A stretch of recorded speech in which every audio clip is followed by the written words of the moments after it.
E aí, professor Jorge? O professor Jorge, é isso mesmo, eu quero estar falando sozinho agora, porque isso é uma aula que eu não quero meus alunos. Recuperação, recuperação. Mas se você estiver aí, presta atenção aí nas nossas dicas, presta atenção no resumão que a gente vai fazer, que a gente fez com muito carinho, porque nunca é tarde. A gente, se tiver que recuperar, a gente recupera, bola para frente e tamo junto. Valeu, vamos lá, na tela.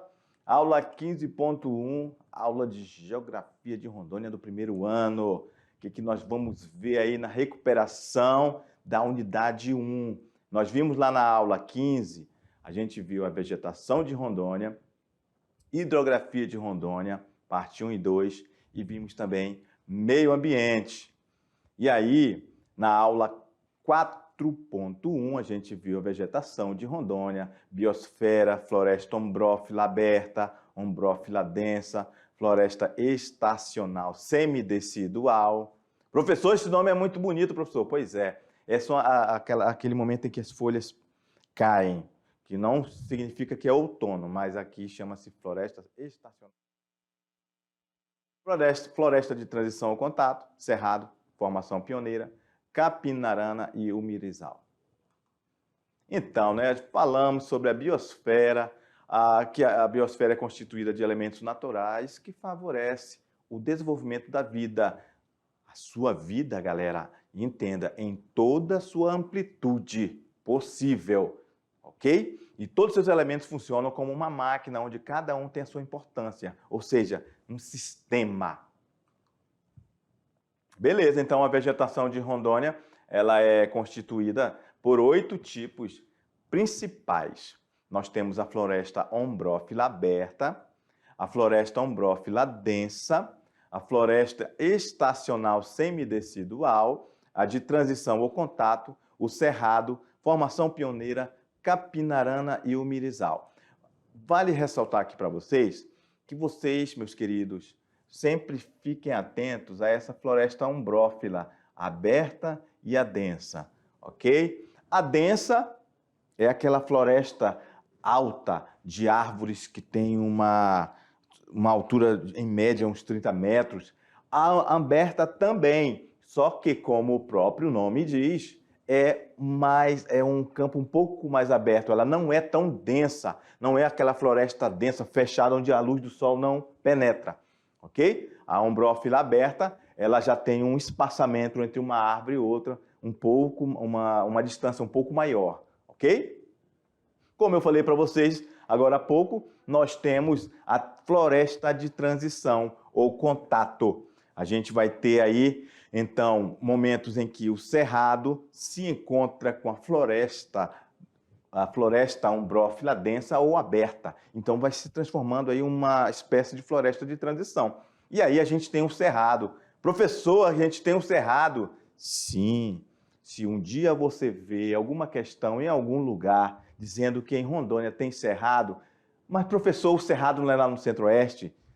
Sim, lá ele ocorre de uma forma bem mais ampla, mas chega até Rondônia, o cerrado. Temos as formações pioneiras, a capinarana e o mirizal. Então, como eu falei para vocês, deem principalmente a importância maior para essas aqui, beleza? Vamos lá. Vegetação natural observada no estado de Rondônia. Então, nós podemos observar aí que neste mapa nós temos áreas onde ainda ela é densa e preservada. Em outras áreas aqui ao longo da BR, já vimos ao longo da unidade 1 e estamos vendo também na unidade 2, que por causa da BR houve esse impacto ambiental de uma forma mais intensificada, ok? Vamos lá. Novamente, você pode dar uma olhada aí na cobertura e uso da terra em Rondônia. Já um mapa bem atualizado, 2018, ok? Onde você tem aí a classes e as coberturas de uso da terra.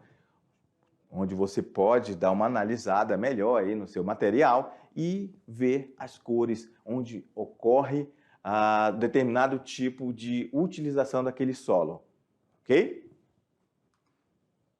A floresta ombrófila aberta, como eu falei, olha só, ela é composta dessas árvores um pouco mais espaçada, um pouco também mais aberta, e o sol consegue penetrar até o solo. Ok? Esse tipo de vegetação caracteriza-se por apresentar troncos mais espaçados no extrato e mais alto, dossel descontínuo, o que permite a penetração da luz solar no subbosque. E, em geral, é povoada por palmeiras, cipós e bambus. Ela é o tipo predominante no estado de Rondônia, ocupando cerca de 55% do total da vegetação de Rondônia. Então, como eu falei para vocês, dei muita atenção à floresta ombrófila aberta.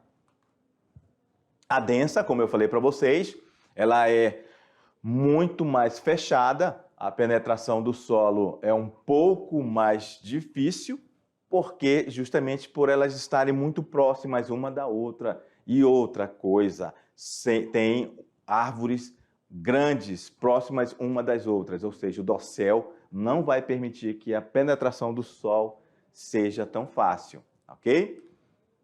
Então, ela se caracteriza por ser densa no estrato superior, dificultando a penetração da luz solar. Por isso, tem menor presença do subbosque, que é limpo e de fácil caminhamento. É comum a existência de árvores de grande porte. Ocupa cerca, olha aí, galera, 4% do total do estado. E ela está presente principalmente na área central de Rondônia. Ok? As 3 matas de floresta da Amazônia. Nós vimos que nós temos a mata de terra firme. Professor, eu não consigo lembrar, professor, por que a terra fala que é terra firme? Toda mata não está na terra firme? Sim, você tem razão. Mas quando a gente fala que é mata de terra firme, a gente tem que entender que aqui não alaga, ok? Aí nós temos a mata de várzea, ela em um determinado momento alaga, em um determinado momento do ano, com o tempo das chuvas, ok? Mata de igapó, e ela sempre vai estar, geralmente, dentro d'água, ok? E aí é hora de recuperar. Vamos fazer aí a questão 1. A interdependência de fatores físicos naturais na formação da paisagem de uma região é denominada, em geografia, domínio morfoclimático. Considerando tais conjuntos em Rondônia, o domínio mais marcante é o...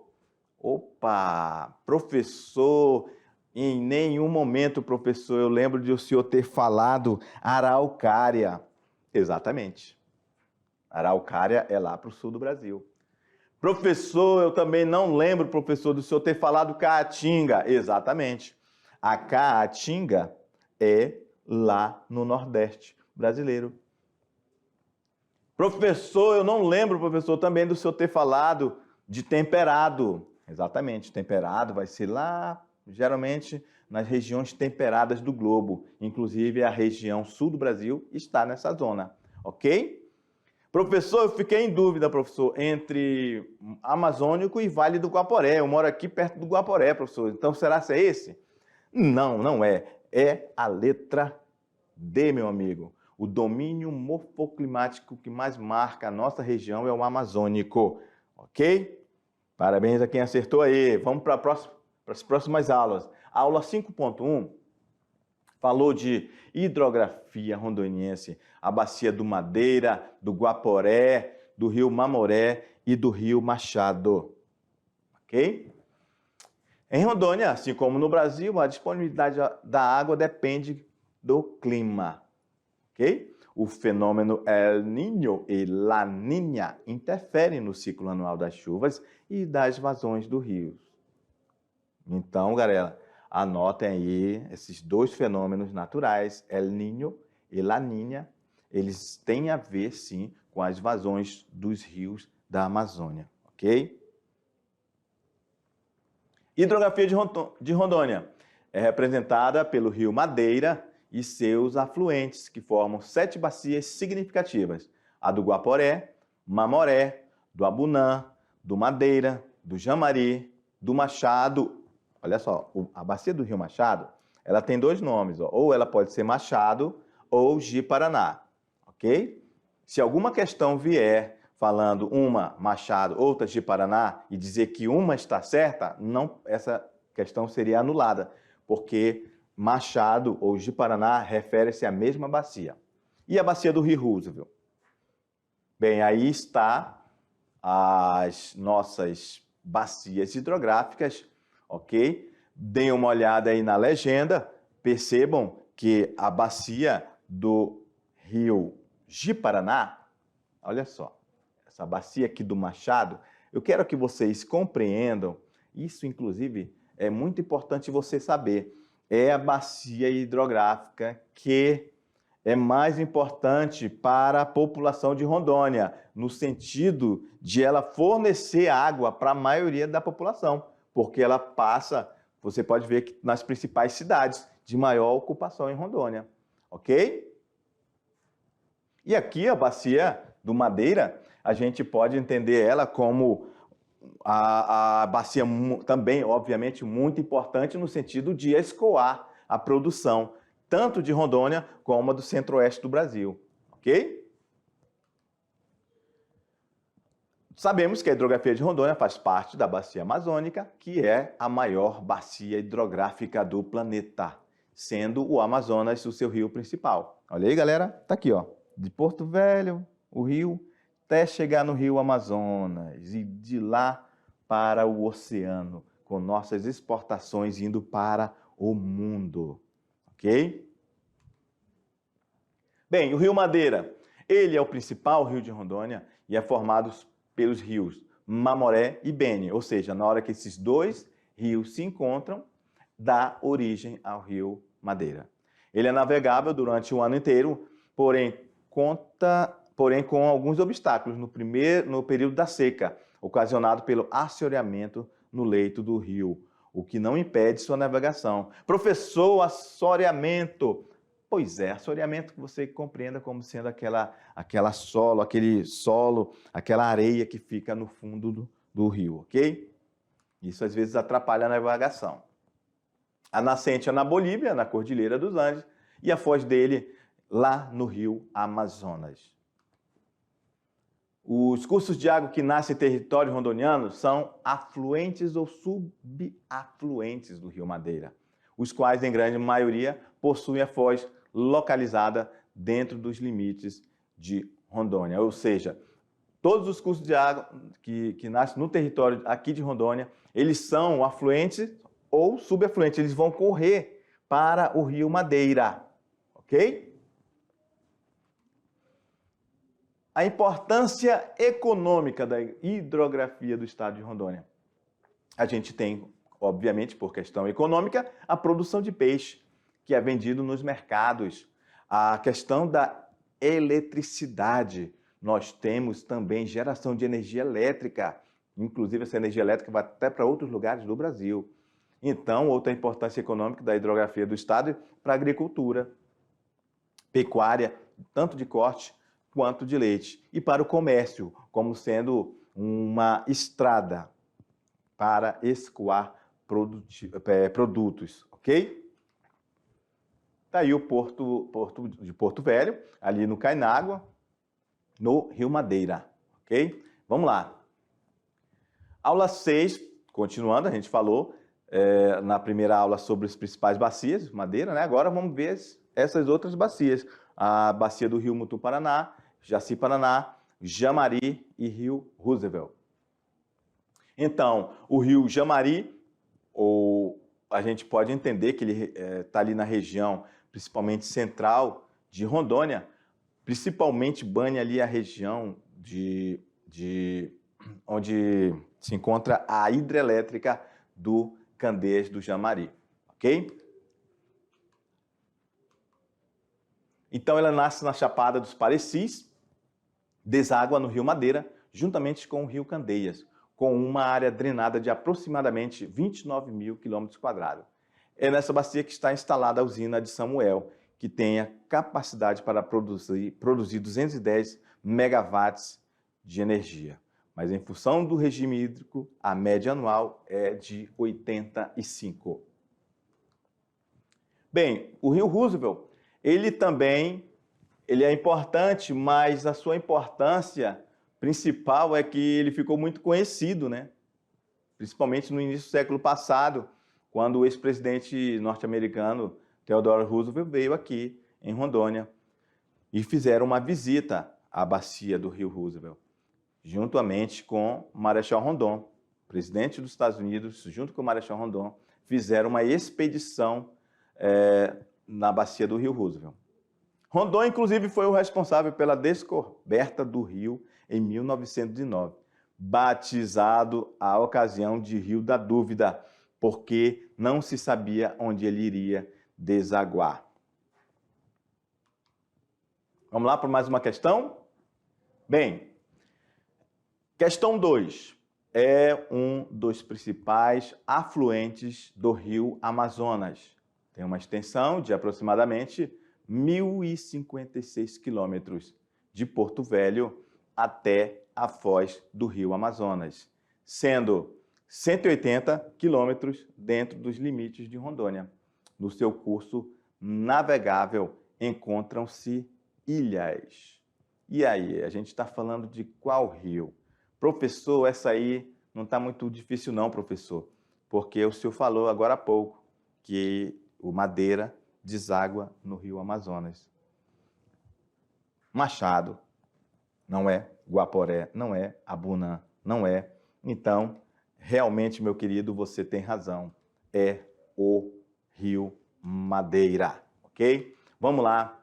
Sobre a questão do meio ambiente, a aula 7 falou sobre a biodiversidade da floresta, o desmatamento e as queimadas. Aula um pouco polêmica, porque a gente precisa entrar nessa questão da seara do impacto ambiental, ok?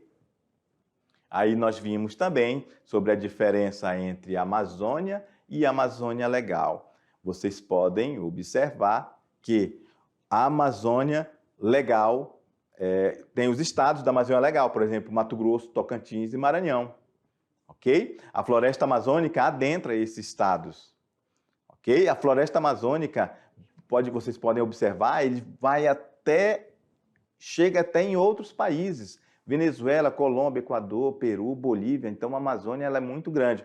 A Amazônia ela representa 44%, galera, do território nacional, ok? Vamos lá. Colonização e desmatamento em Rondônia. Olha só, galera, essa imagem, uma imagem para uma grande reflexão. Coincidentemente, 1975 foi o ano que o professor Jorginho nasceu. Então, olha a diferença e o impacto ambiental do desflorestamento neste período, de 1975 a 2011. Então, realmente, foi tirado muita floresta, ok? Para ocupação humana. Vamos lá. Os 10 municípios que mais desmataram no primeiro semestre de 2020, tá aí, ó, Porto Velho, em primeiro lugar, com 14.550. Então, vocês dão uma olhada aí nesse gráfico, ok? E depois façam uma avaliação aí sobre o que vocês acham disso. Ó. Poxa, Porto Velho, então quer dizer que Porto Velho é o que mais desmata? Nem sempre foi assim, ok? Teve lugares em Rondônia que desmatava mais. Agora, neste momento, 2020, foi o que mais desmatou. Beleza?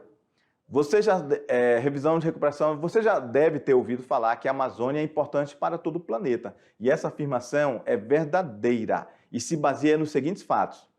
Participa na regulação das chuvas em quase todo o Brasil e também na América do Sul. Influencia o regime das chuvas, está aqui ó, na América do Sul, e representa a maior biodiversidade do planeta. Sendo que muitas espécies ainda nem sequer foram descobertas. E se continuar desmatando do jeito que está, pode até nem serem descobertas. As principais consequências do desmatamento é a perda da biodiversidade, erosão do solo, perda de serviços ambientais, desertificação, aquecimento de todo o planeta, o aquecimento global e contribuição para a intensificação do efeito estufa, pois o desmatamento libera quantidades significativas de gases para este efeito estufa. Ok? E vamos lá para a nossa questão 3. O desmatamento é, sem dúvidas, uma das maiores preocupações atuais da humanidade, pois o seu avanço poderá intensificar o processo de remoção da cobertura vegetal do planeta. Podemos identificar como consequência do desmatamento todas as alternativas a seguir, exceto a elevação desproporcional da umidade. Se a gente está tirando, desmatando, galera, vai ficar seco, não mais úmido, ok? Então, galera, era o que nós tínhamos aí para o momento. Boa sorte aí. Tamo junto. Valeu!